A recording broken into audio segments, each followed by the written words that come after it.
Here are 5 notes of interest. Part 2, Lee versus Weisman. According to Cornell Law of Schools Legal Information Institute, as of today, the court has decided on 50 Establishment Clause cases.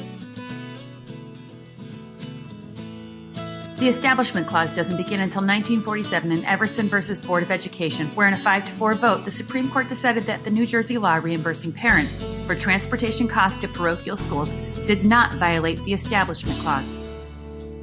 In determining the decision for Lee versus Weisman, the Supreme Court heavily considered Engel versus Vitale, which in 1962 a vote 6-1 determined schools cannot begin their day in prayer.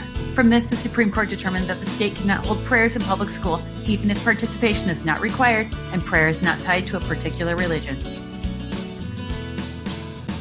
Another case considered during Lee versus Weisman was that of School District of Abington versus Schempp, where in an 8-1 decision, the Supreme Court determined that public schools cannot sponsor Bible readings and recitations of the Lord's Prayer. The latest case in which the Establishment Clause was considered was in 2014 and happened right in our own backyard. In Town of Greece versus Galloway, the Supreme Court ruled 5-4 in favor of the town, who was under scrutiny for beginning all town meetings and prayer delivered by local clergy, most of which were Christian.